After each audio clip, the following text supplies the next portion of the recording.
Hi, I'm Anna. I'm from Australia. I'm 27 years old and I'm starting the biggest adventure of my life. I'm starting a company.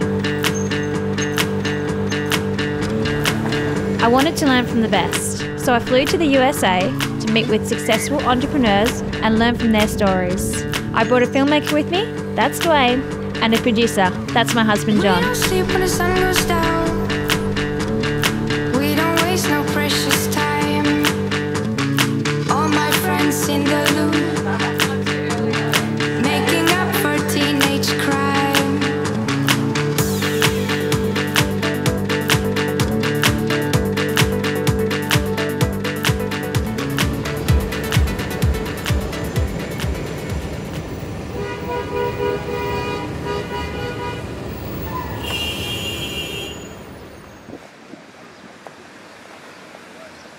She might like some roses, maybe like 1 or 2 peonies. Yeah, I think that will look really good. All right, we gotta go now. Big business today. Hello. Back there. Sure. This is beautiful. Hey, I'm Anna. You're so crazy. Forever since I was little, I had little businesses, and I took it very seriously. So my lemonade stand was like the nicest lemonade stand in the neighborhood. And I would make like plastic jewelry and go door to door and sell it. And I was always scheming something. I interned in New York in high school, so in college, I was like 19. And I had this internship at an ad agency, and I was so bored. They gave me no responsibility. And there was this pile of leather from the project they did, so I started making leather cuffs. So Patricia Field was the costume designer for Sex and the City. Amazing. And she has a store in New York, and I went to Patricia Field, and I sold 100 of them. The first time you went there? The first time. So what did you do? You just went in, walked in? I went in, I said, I make these and I sell them, and this is how much they are. Do you want to buy them? They said, yes, we'll take 100. 100? Mm-hmm. That was your first sale? That was my first sale. My first and only sale, because then the internship was over and I had to go back to Texas. Because I worked at an ad agency, so they pitched me to Cosmo. I was in Cosmo. They pitched me to, I don't remember. I was in like 3 publications that summer. My mom has them like laminated at home.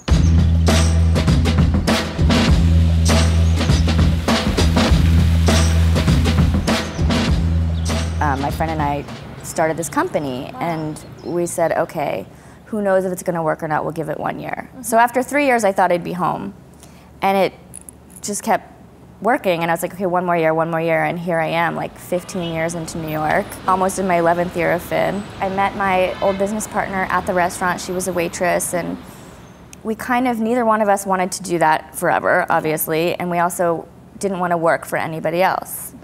So we had all these crazy ideas. Let's be stylists. Let's start a girl band. Let's do this and that. And she's like, you know, I really like making jewelry. And she had studied it in school and worked for an antique jewelry company, and she had a contact in the Diamond District. And so we made like first sample, and then a second sample and a third sample. And we went to BARNEYS after we had 9 samples.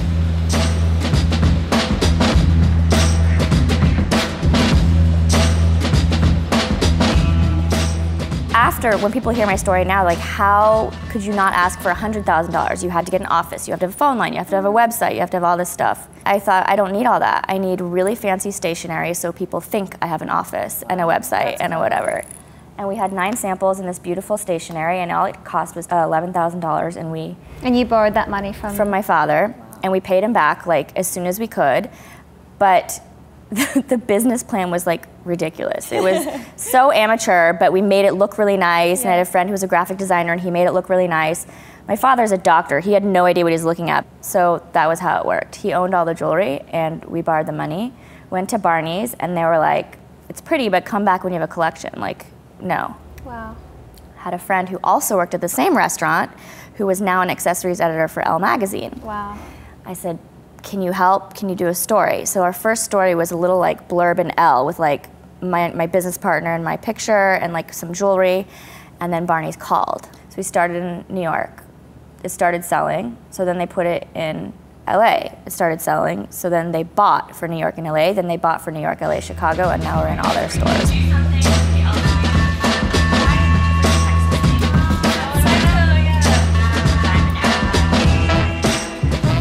I don't know if it's that I didn't have another choice because I had committed to like starting my own company, and once you start, failure is not an option. What am I gonna do? Stop Finn and go work at like Tiffany or something, like selling diamond rings? It's just not that hard. It shouldn't be like I need to go to business school to learn how to run a company. You have an instinct, like follow your instinct. Saying I failed at something is a very easy out. There's always a way to fix something or do it differently. And I have failed at certain things. What's the biggest thing you learned from the failures? That's a tough one. The biggest thing I learned from failures is that it's okay to fail.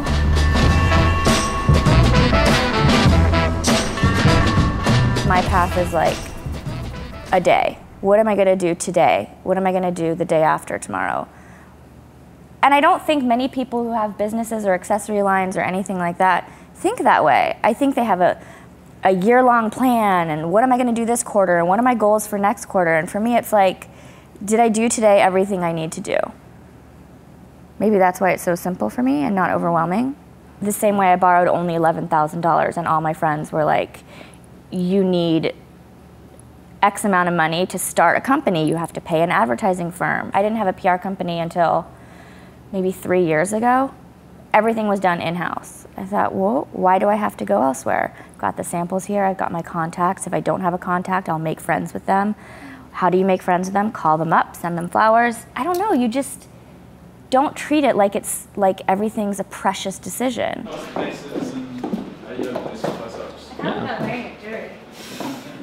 Finn Jewelry. It's so beautiful. Tell us about some of the successes of Finn Jewelry. Who's worn your collection that you've been surprised at? What's her name?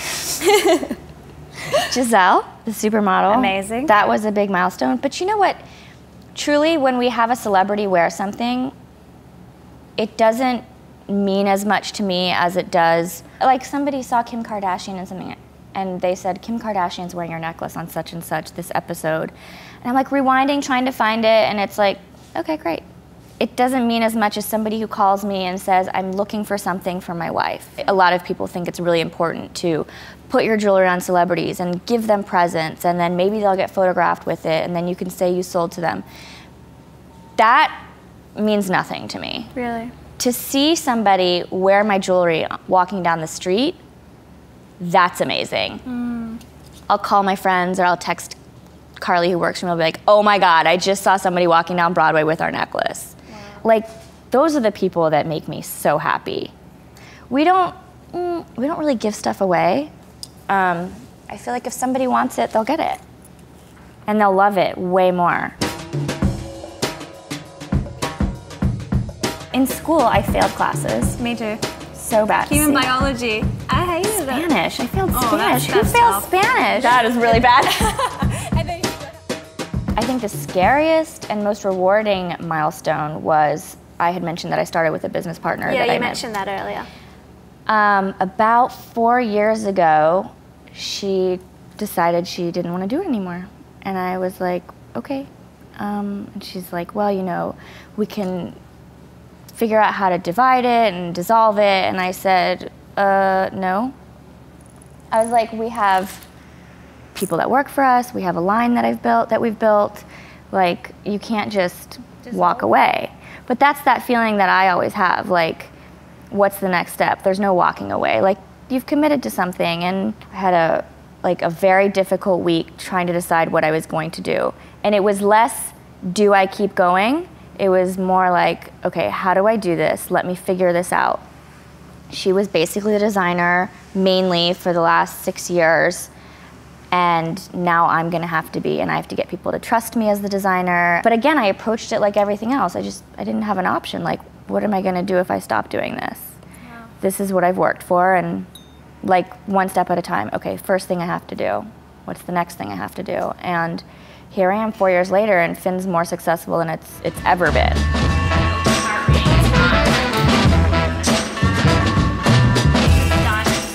So you have Finn Jewelry, and then you also have Minor Obsessions. Yes. When was that started?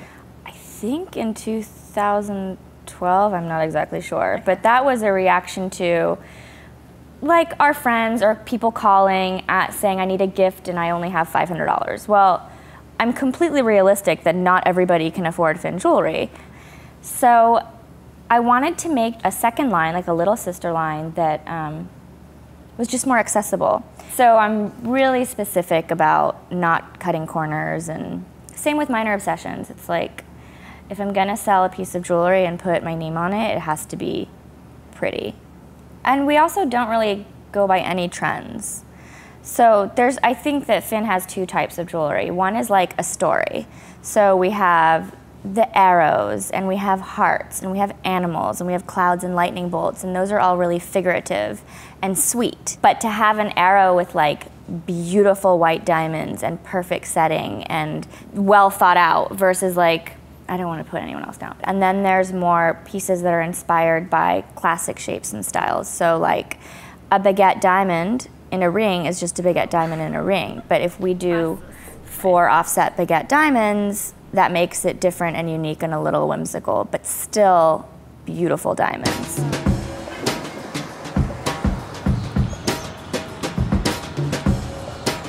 How do you be a businesswoman and mother?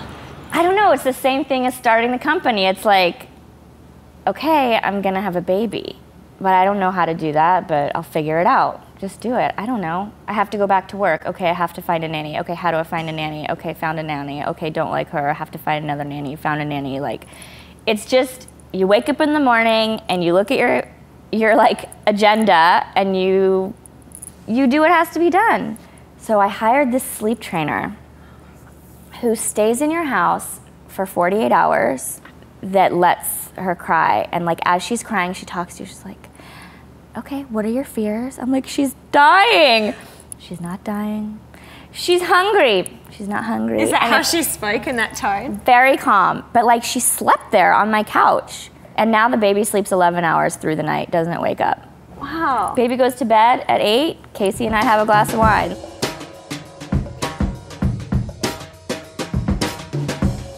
I am totally neurotic and have serious anxiety and worry about things morning, noon, and night, but somehow I walk into this office and I just have to do what has to be done. If you could go back and tell yourself something when you were younger, I would love to know. It's be as wild as you can, Okay. as long as you can. We don't sleep when the sun goes down. We don't waste no precious time. All my friends in the loop, making up for teenage crime. I just think that everybody wants to make things so fucking complicated. It's not so fucking complicated. Just do it.